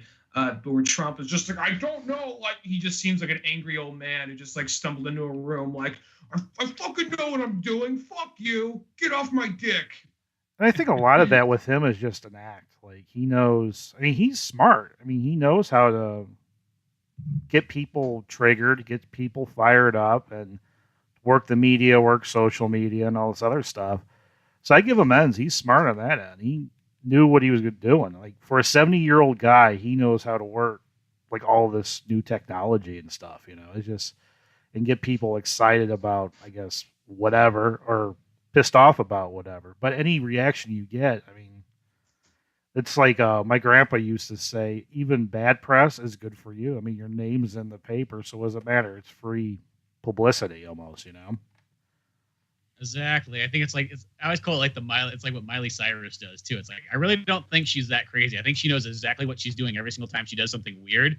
But the whole point is she knows how to get her name in there. It's probably like her dad's just like, you just got to do something stupid like every 2 weeks or every week. Do something stupid, Miley. That's all you got to do. I mean, and that's like, you know, I don't know. I mean, really to be, I guess, popular, even like what we do, I think you just got to put a lot of that crap out there if you want to do it. I mean, you almost have to go full-blown Alex Jones for people to either listen to you. Because if they hate you, they'll listen to you to see what you are going to say next. And if they like you, they'll listen to you to see what you're going to say next. I mean, that goes back to Howard Stern. That's why Howard Stern had such a big ratings spike and everything. I mean, even the people that hated him listened to him. So it's like you got both sides. But, I don't know if I want everybody tweeting me every 5 minutes saying, fuck you, I'm going to kill you and your babies. Shit, there's a downside to that. I know. I think about that with like podcasting because I try to make sure because you just see with like a lot of internet stuff nowadays, and I know that this is what they a lot of times consider like millennial humor is like the cynical, I hate everything. And not saying that hasn't existed throughout time because we all know we've met people through all age ranges that just seem to hate everything. But I know that's like it just seems like you see it like the YouTube always is filled with like hate videos, hate. But you very rarely see a lot of positive stuff. So I always like to make sure there's like a positive spin on everything. That if you're looking at a movie, you want to still find like the good in it. So even if you're watching a bad movie, you can still find fun in it. And even if you're playing a game that's maybe not the greatest game, you can still find the good elements in there and still give credit where credit's due. And I think that sometimes is lacking in a lot of things. Just people shoot for like the easy like gut punch tactics of like, hey, well, if we just say what's the 10 things wrong with this, that's going to instantly get me views because no matter what, people are going to click on it because they're like, well, what's this guy saying? It's 10 bad things about, I don't know, any movie or something. That's just with everything. I don't know. Like, I don't understand the anger in a lot of stuff. It's just, who cares? I mean, honestly, like, there's even with movies and stuff, there's certain movies, I didn't really like that movie. Oh my God, I can't believe you didn't like that movie. It's like, well, I'm allowed to have an opinion. That's the whole thing of it. I'm not saying you can't like that movie. Who gives a crap, It's like, that's part of life, I don't understand that, like, everything has to be uniform and all this other crap. I don't know. It's just weird. Goes back to people. Sometimes those ones. What's that? Sometimes we'll bust each other's balls on like one of us liking a movie over someone else liking this one or disliking that one every so often. Like I was like, I thought or it was like something like, I wasn't like, I didn't think it was amazing, but I liked the new Evil Dead. And Spencer's like, just he didn't try to, but he was just like, yeah, I can see how like the new Evil Dead is like scary if you're like a 14-year-old girl. So it's like one of those things like you've never seen a horror movie before. And there's a way to do it playfully, and if you could do it playfully and funny, like even the politics stuff. I mean, if it's funny, either if I agree or disagree, I'll listen to it because a lot of times it's funny, and it's just the anger is just like, oh my God, okay. If you're spouting off about anything, like being pissed off, I don't understand. It's like, you need to take it down a notch, man. Like, you're gonna have a heart attack. Well, I just feel too, it's like, why be so angry? It's like, you just look at the day and age we live at. It's like, dude, like every day we're gifted with more movies and more video games and more books. And, like there's so much stuff we get to pick through. It's like, I just feel some of these people that just seem to hate everything. It's just like, we could live in a age where you didn't have any of this entertainment and, that was it. What were you gonna do? Like you had to like find a stick and a rock and try to make a game out of it because that's all there was. It's like I just think it's funny how some people. I just sometimes think they don't get Atari. Yeah, well, it's like sometimes I think some people just don't almost like appreciate like where they're at and like what they have. It's just like we should be grateful we got a screen right here and we can talk like we're in 2001: A Space Odyssey to each other. And roughly there's not that many problems, for the most part. If you think about it, I mean, if you go back to when my grandma, she used to listen to the radio. I mean, how lame would that be? Every night you gather around the radio to listen to the same channels over and over again. Or when TV first came out, you had like 2, 5, and 7. It's like, and now you have this whole, like everything's at your fingertips. And even podcasts, there's so many freaking podcasts out there. It's just like, it's hard to listen to every one of them, and they're all different. And it doesn't matter if you talk about the same subject. If you guys talk about the same movie that I talk about, it's going to be totally two different opinions, views, and, comedy or whatever you want to put in there. So it's amazing. Mm-hmm. I just think our brains are maybe, some people's brains just get overloaded with all the info. And it's just like, you have to take everything with a grain of salt, I guess. I don't know. I've always been a guy that took stuff with a grain of salt. I just have that stoner attitude. I just don't give a shit. It's like, so I think I'm one up everybody else, where everybody else is like, oh my God, Yeah. Back when I was younger, I used to wear this Sublime shirt, and then people just the way I looked and acted, people assumed I was a pothead. So dude, what do you want for a dime bag? Just I don't. So it was just one of those things. Don't wear this shirt no more. People are getting the wrong impression. But going back to what you said about so much information overload, I actually read something some time ago that apparently the human mind, it could only really make room to recognize around 120 or 100 something people of recognition, people you recognize and can keep up with. So that's why sometimes you see someone at a you see someone at a store being rude, or someone driving or being rude in traffic. It's because they almost have trouble viewing you as a person, because they're just bumping into you. They don't really know you. They already have their, little monkey sphere filled up. So it's one of those, so with information overload, Facebook all the time. And then some of that is even distributed towards watching a movie or listening to a podcast or knowing what's going on in someone else's life who doesn't know you. So it even kind of makes you someone more disconnected.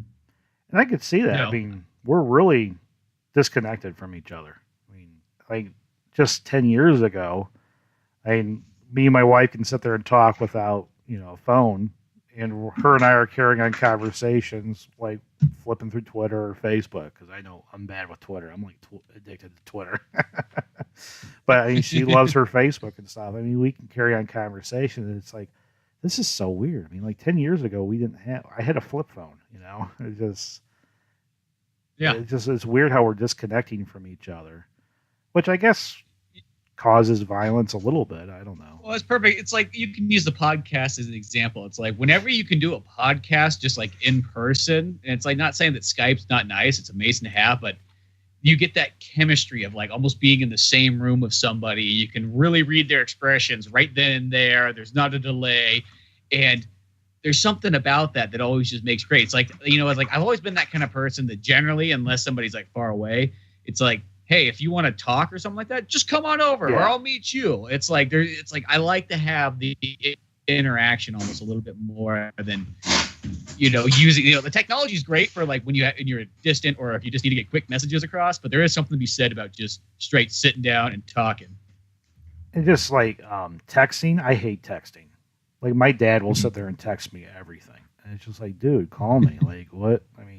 If you don't want to talk to me, that's fine. I get it, whatever. But, just call me. My wife's the same way. Let's have a text conversation. It's I'll call her. I'm not in a meeting, so why are you texting me? Yeah, exactly. I'm in my underwear watching, the Jeffersons. Just call me. What's the deal? Yeah, it's just one of those ones. There's certain things. It's don't get me wrong, I'm totally appreciative of all this technology, but sometimes there is something to be said. I think about this before. It's a lot of times whenever I get to the point where technology starts to fail you a bit, and you start thinking about what if you did go back out and just went kind of primal and lived off the land or that? Would it be better or worse? I don't know. It's that kind of toss up.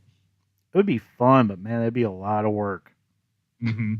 I feel there would probably be. I'm just assuming from my own perspective.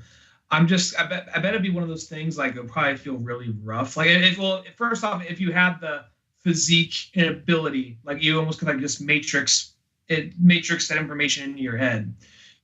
Physique and ability to survive out in the wild like that, not have to learn it and just go out there and do that, and just survive, and then just not have to worry about modern world.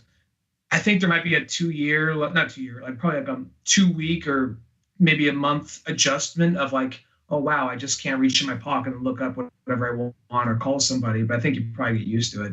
I think the thing I'd miss the most is probably music. I think that's the big thing, something like Spotify. Yeah, I think I agree with you there.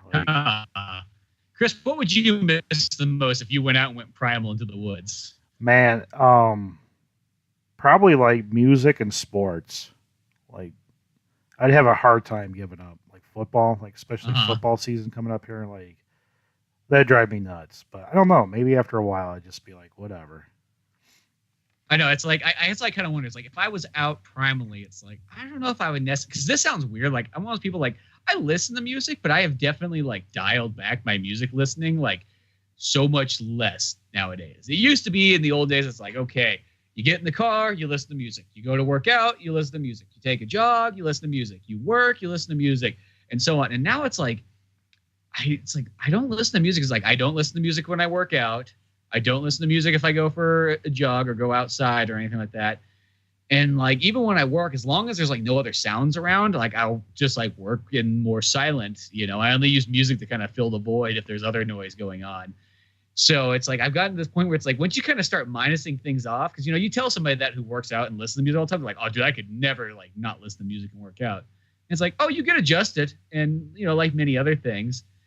But I think if anything, it's like, I don't know, like sometimes I think it's like without that, it's like, I don't know, storytelling's like my favorite thing in life. And I just kind of feel it's like, if you're out there like primally, it's like, what is your storytelling abilities? It's not like you're going to animate anything. It's not like you're going to draw really anything. I guess I would just start being that guy who starts making crazy pictures on the wall in caves and then goes to the next one.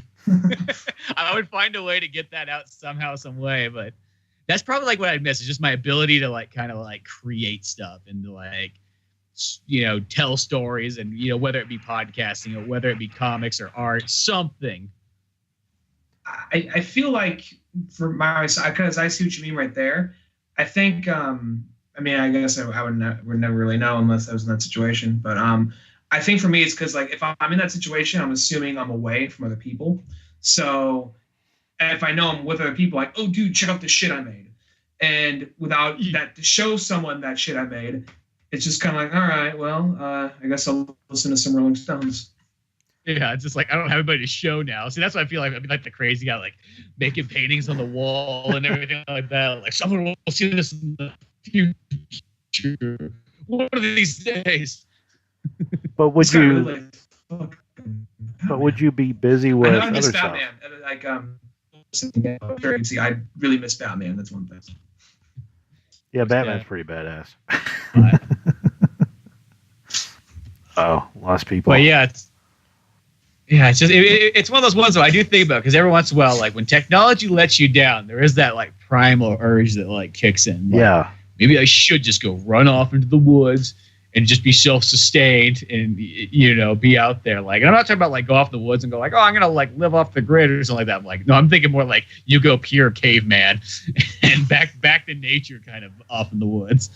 But if you did that, you'd probably be so busy trying to hunt, trying to gather stuff, you probably wouldn't even have time to think about, drawing, podcasting, sports, whatever, You'd be survival would be your main goal. So I don't know. I think it would be kind of fun to do it. Yeah, I think so. And I think it's one of those ones like, yeah, you would your time would be filled up with all kinds of like, survival techniques, like building stuff and staying alive. Every day would be about like, if I don't get this next meal, do I have another day? Yeah. Do I have another week? That would be like your main concern.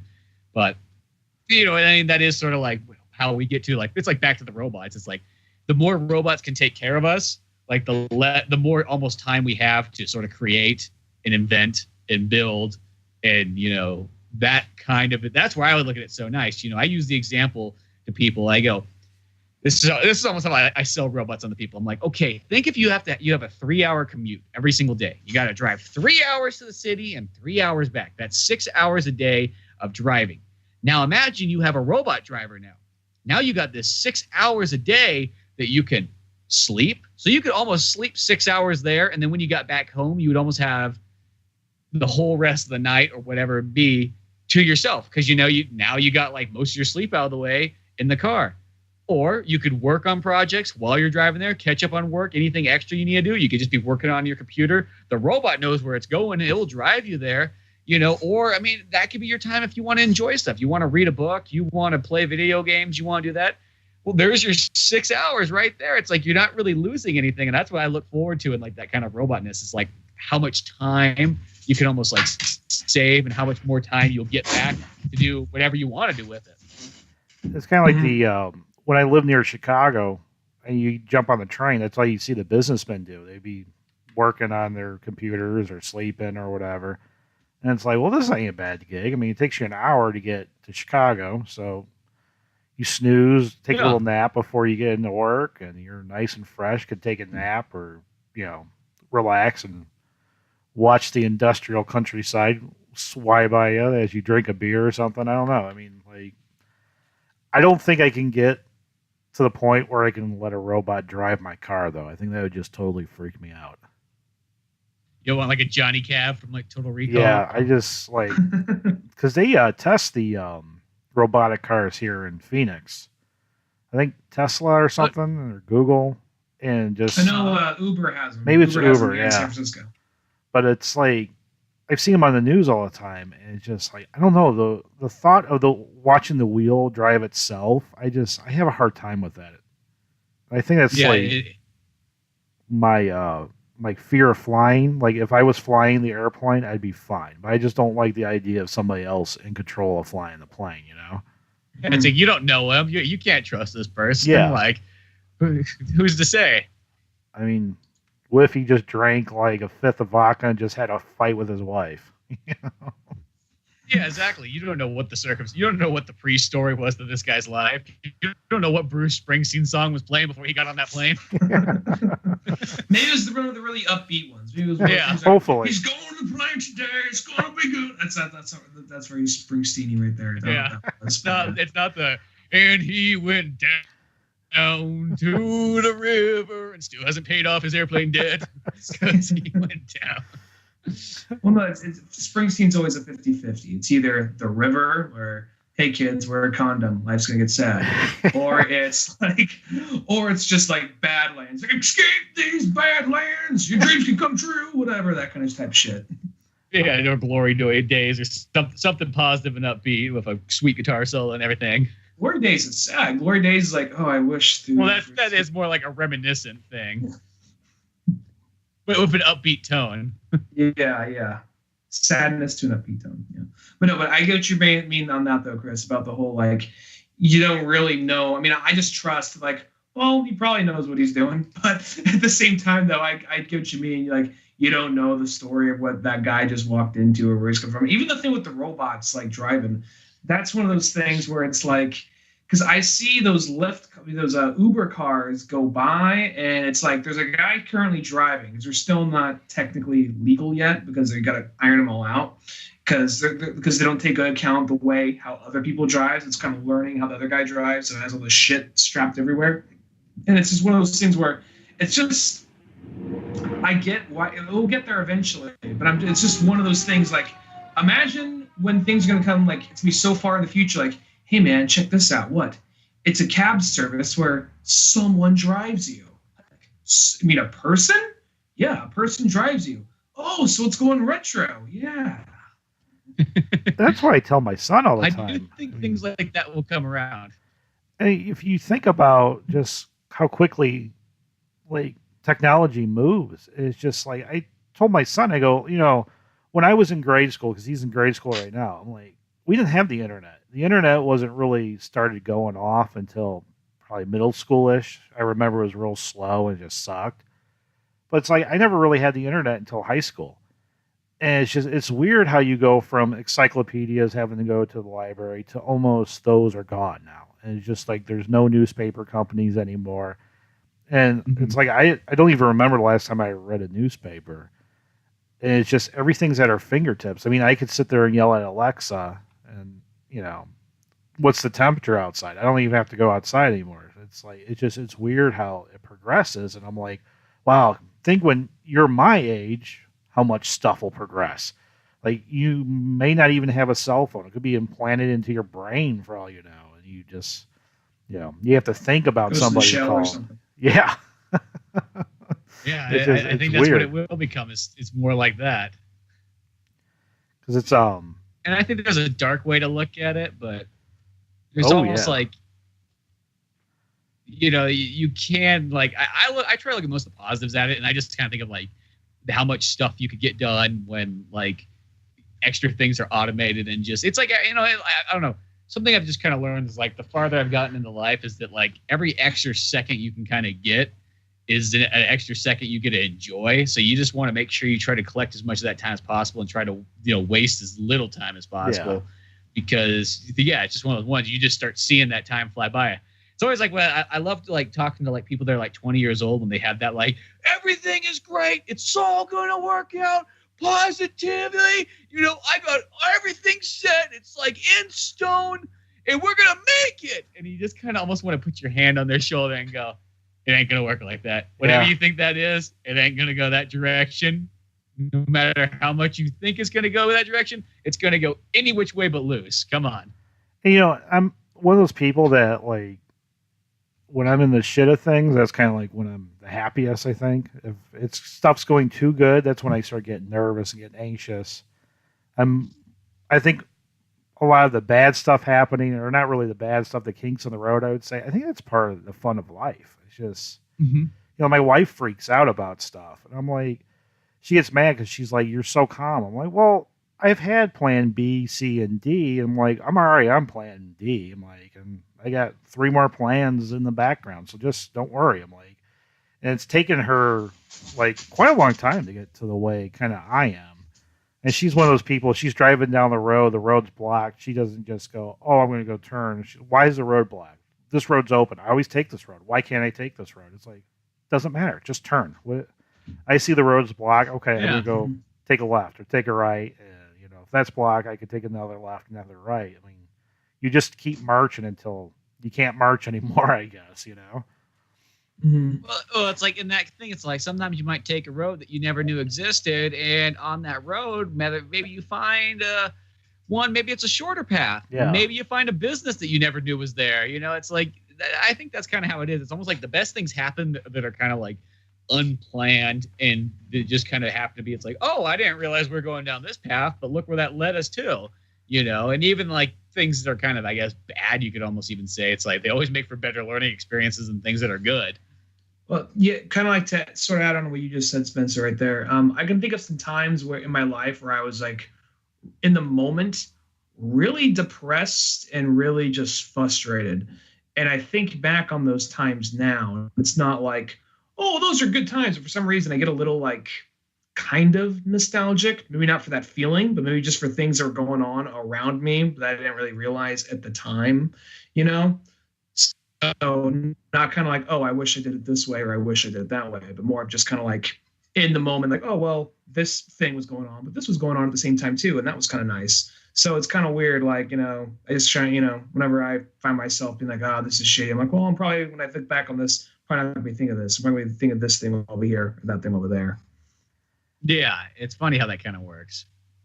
I think there's some people that don't look at life that way, and I think it's sad. Like, they're always looking for the bigger, better deal, or they're just always depressed about something. And it's just like, I think you just give a shit too much. I think George Carlin said that, like, people give a shit way too much. I'm like, yeah, it's true though. I mean, as soon as you don't give a shit anymore, life is so much easier. You just go on. And I tell my son this all the time because that's the one thing I wish I can go back and tell myself. Like when I was in kind of like high school in my 20s, it's just quit caring what people think about you. As long as you're a good person, you're doing the right thing. Who cares what other people think? It's just your life gets so much easier, you know? Oh, I think that is totally the truth. I think that is the one. It's just like, because that's the thing is I always think back at high school. High school is like, I think for most kids, and it's so like, I think as everything's like so black and white. You like this, but you can't like this. You can do this, but you can't do this.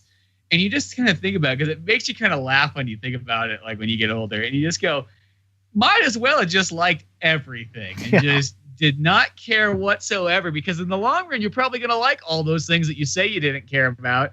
And then you just kind of realize it's like you would have had so much more open opportunity by just expressing yourself to everything. And then maybe it's one of those ones you can't sort of correct it as much as a kid. Some of those things I feel like there's certain things that happens as a kid that almost like has to kind of happen that way. Like it's easy to kind of go back in time and say like, you know, maybe if I didn't spend nearly as much time, like, you know, let's say like playing video games as a kid and spend a little bit more time movie making or something like that. But I kind of go, well, maybe all that time you did spend is what sort of got you to where you are now, like in a good way. And that's sort of like, I kind of consider there's a time period where I just like indulged as many movies as I could possibly watch and took as many stories as I could get to. And now I'm at a point where I just don't feel like I don't have to really watch another movie, or I don't really have to read another book, or or I don't really have to. And it's not saying that's like I don't want to, but it's just one of those ones like I feel like I saturated myself really well at one time. So now it's like, okay, I'll just focus more on creating now. And maybe I needed that period to kind of get to where I am now, where I feel like, okay, I've kind of saturated myself. And now I'll just watch movies I want to watch, not because I feel like I should watch, because it's like, well, it's a learning experience or something. And instead, I can just kind of carry on. I think that's kind of almost what it is about kids. You almost need that sort of freedom there, but to be very open. Yeah, you need them make mistakes and experience things and go, oh, man, that sucked. Yeah, exactly. Because I think too many times people think it's like, oh, man, if I went back as a kid and I did this, and that, like almost – I'm like, yeah, but next thing you know, your life would have been so regimented. Yeah. You would not be able to almost like enjoy things because now you've just set yourself in this like working like state. So who knows? I also think when people have that kind of mindset, like if I go back in time and do this and do that, like, well, you also realize you're probably like, I've heard people say, man, if I go back to high school, I'm like, you don't want to go back to high school. Like, why would I want to go back to high school? I was getting laid. I was doing this. I was doing that. Like, you can think of how stupid someone sounds to you 5 years ago, like of how stupid you like. I think of how everyone around you would sound with your mindset now, going back to high school, just being surrounded by a bunch of high schoolers. You would fucking hate it. When I was in high school, I used to get so depressed because I hated high school. My dad used to tell me, these are the best years of your life. These are your best years of your life. And as I get older, and I'm like, how sad is that? If that's what you think the best years of your life was high school, like, how screwed up is your life? Like, honestly, because, like, right now, to me, raising my kids and being young, being married and all that stuff, this is the best years of my life. Not back when I was in high school with a bunch of snotty little shitheads, like, bitching about everything, It's just, I don't know, it's just weird. Yeah, I just don't think it's a good mentality to go. If that's the best years, whether it be high school or college or something like that, it's one of those ones like I feel kind of bad when you almost hear that, because almost when somebody says that, they say that like, I'm not as happy now as I was then. And that almost feels like, well, that doesn't seem right. You should be feel almost like, in waves, but like still constantly happy and still finding new things and different things that like, hey, maybe I didn't like this at this time period, but now I'm into here and going in different directions, I also feel when people tell you like, this is the best time of your life, that maybe unintentionally, it's kind of putting a lot of pressure. I mean, I know there'd probably be no harm in it, but it's putting a lot of pressure on you. Like, this is the best time of your life. You should be having fun now. If you're not fun now, life's going to suck when you get older. And, it just one of those things I think just builds up. So when people get like, when they do get older, like, man, I didn't do this. I didn't do that. I should have really been more in the moment. What's wrong? I think that kind of builds a lot of that. I think that's a lot with my dad was like in high school. It's just, I realized my, I guess, issues in high school came from that. Like, if, this is supposed to be the best years of my life and it sucks now, what do I have to look forward to? Nothing. Like, it's going to get worse. And it didn't. It got better. It's just, I'm like, wow, that's just sad. Like, why would you go back to high school? Like, of all places in time, like, that's not one I would pick, Yeah, and it's one of those ones. I think some people, like, they reminisce about it, and it's like it's a time of like, it sounds like ultimate freedom, but at the same time it's like not really. It's more like a trade-off of freedom. It's like, yeah, you're a kid, so it's like you're not paying bills and things like that, but now you got kind of curfew and you got to be to school at every single day, or Monday through Friday, 8 to 3 or whatever the heck it is, give or take, and there's so much stuff that is, it's like, it's not really total freedom, it's like. And in fact, you're probably most likely going to get total freedom later in life anyways, once you find how you can achieve and how you can kind of like, whether it be like, hey, I'm working in something that I just love and I want to be there every day and I get to do all the cool things I want to do. And, I feel like that's where you get more total freedom. When you're a kid, you kind of almost, if you really think about it, like you think you had total freedom, but you're like, well, maybe not as much. It's a trade-off like many things. Mm-hmm. Yeah, it's a good way of putting it like that. It's just one of those ones. Like, I think it's, I look back and I go, you know what? I was glad, like, when I was a kid, like, playing video games, watching movies. Like, really, I can't complain about that. Like, that to me is like, that was fun in my book. Listen to music, keep it simple. You know, and I feel like that's kind of like whatever you kind of were as a kid, it almost like creates who you become as an adult. So even though like doing stupid stuff, it's kind of like when kids do stupid things too. It's like, and you go, man, that seems like as an adult, you look back and like, God, why are kids are so stupid? Sometimes I feel like, well, you just got to get that kind of stupidity out. You got to do those stupid things. And then it's like, once you kind of wear yourself out of that and you're like, okay, now I can kind of go on. That's how you learn. Mm-hmm. I mean, you have to do stupid stuff. I used to laugh. I used to work at a pediatric emergency room. We'd have kids come in that do stupid stuff all the time.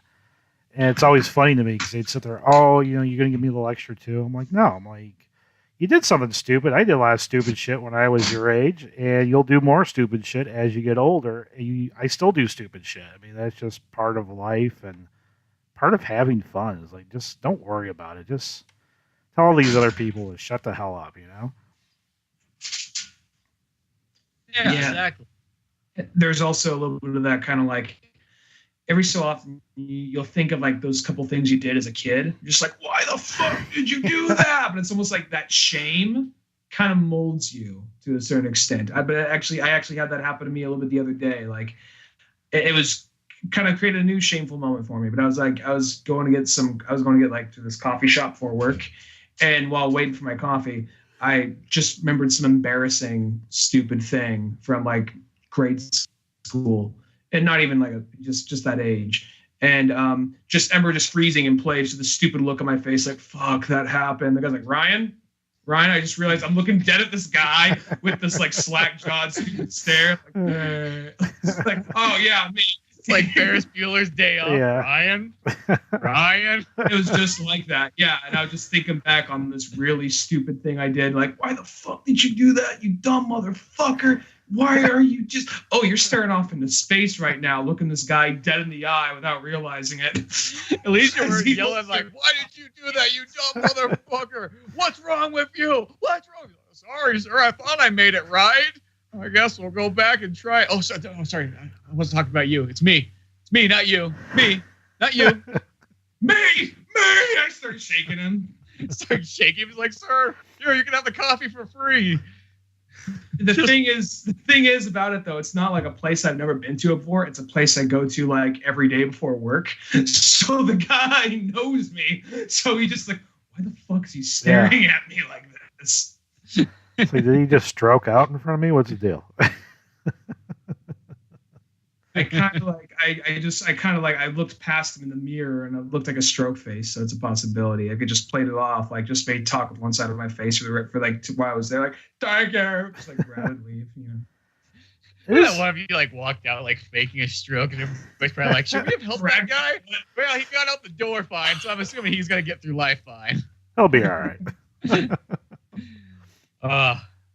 Well, Chris, we had you on for I'm not too sure how long because when my thing died out, now I kind of lost track, but I think it's been like much longer than an hour and a half or whatever the heck. I think so, yeah. So I know it's getting kind of late on both ends here, so might be a perfect place to wrap things up. But all sorts of fun comedy stuff we got to talk through, conspiracies and robots and life with or without robots. Kind of all over the place. It just even remind me, like we're talking about, like, I don't know if I trust the pilots. Like almost like, and like I don't know if I trust the robot. Like what did the robot have the day before? It's like what was his lifestyle when he went home to like his ghetto apartment in like Robotville? Had a fight with his wife. You know, couldn't pay the oil fee, and now he's driving your cab. But yeah, all kinds of good stuff, and it was just real fun having you on here. Thank you. And so if anybody wants to check out your podcast, Couch Potato Files, what's the easiest way for them to find it? Probably go to couchpotatofiles.com or you just go over to Twitter. Couch Potato File is my Twitter handle. I'm always on there goofing around doing some weird shit or commenting on somebody's crap. That's always fun to do. Oh, yeah. I love Twitter. It's like the Wild West. There was one comment thing where it's like, I remember like we were all kind of commenting on it. I can't remember. I know Rob and Slim were doing it and everything like that. And somebody literally got like in the process of like this joke, they were like making, it was something about a beach whale and it went to Rosie O'Donnell. And the next thing you know, the guy got banned from Rosie O'Donnell's account on Twitter. Yeah, it was that's an achievement. I thought it was pretty funny because Rob and Slim was blowing him crap for not tagging him or tagging her or whatever. And also he tagged her and got banned. I'm like, that's hilarious. I'm like you follow Rosie O'Donnell anyways. Wait, I'm behind on their show. Robin Slim got like banned from Rosie O'Donnell's Twitter. It was it wasn't Robin Slim. It was Mike Jolitz is the one that did it. Yeah, that's right. Yeah. So that's cool. That's funny right there. He actually got banned. I'm surprised she pays attention to that. I know. I'm like, who would care? I'm like, I don't know. I mean, every once in a while I get people talking smack. I just either I leave them alone or I fuck with them. That's usually what I do. Depends on my mood. Well, I've always felt the way is when somebody talks smack to me, it's all at the end of the day. It's like, hey, you listen to my show or you watch my video. Awesome. Yeah. Cool for you, dude. You added another view to there. Wow. That's pretty freaking impressive. And it's like, that's almost like sometimes I feel they kind of want you to be like angry back at them. It's like when you give them almost a positive one, I feel like they don't know what to do. It's like, well, that's not really what I meant. Just happy anime face emoji. Yeah. It's like, thank you. But other than that, though, we'll wrap this bad boy up. It looks like it's getting the old 11 o'clock at night. Yeah. Getting to that point where it's like, it's getting late. Better get to bed. So I always kind of feel nowadays. It just seems like when I tell people, like, I normally go to bed at like 9 o'clock. I lay down and watch a movie. They're like, what? 9 o'clock? It's like, I don't know. You just get to a point where you just don't feel like there's a need to stay up that late anymore unless you have something to do. Yeah. And like I have to get up and get my kids ready for school, so that sucks. I'm not a morning person. I like being up at night and everything, so I don't know. We really appreciate you staying up late for our show. Well, not a problem. Thanks for having me on. But thanks for coming on. It was a great show. Thanks. I had fun. Oh, yeah, dude. Hopefully I didn't nerd it up too much here, Oh, look at this room. People listening can't see it, but look at this room right here. I know you got a cool little office. Mine's like our front dining room, basically, is where I have my computer at. I can't record if the dishwasher's going. You're like me then. Yeah. I got the dining table's literally across from my computer, so. One of these days I'll have an office, hopefully. This is actually a closet made into an office, so yeah. That's pretty cool. Right there. Yeah, so. It's better than nothing. I'll take it. But it's great to have you, Chris. We should have you on again, anyways. I just feel like our humor's like all in the same boat. Yeah. So that's what makes it nice. But till then, make sure to also check out oldmanorange.com for more podcasts, cartoons, music, and more. Till then, I'm Spencer Scott Holmes. I'm Ryan Dunigan. I'm Chris Moleman. Chris Moleman, and we'll see you all later. Later, folks. Thanks for listening to the Old Man Orange podcast. Check out our website at oldmanorange.com for even more podcasts, cartoons, videos, music, and more. Send us an email at oldmanorangepodcast@yahoo.com. Be sure to subscribe, share, rate, and review us on iTunes, Podomatic, or any of the other fine sites we might be located on. And if you want to help out even more, click on the Amazon or GameStop links on our webpage before you make any purchases there. Won't cost you a penny, but it sends us a little something our way. Thanks for listening, and tune in next week to Old Man Orange.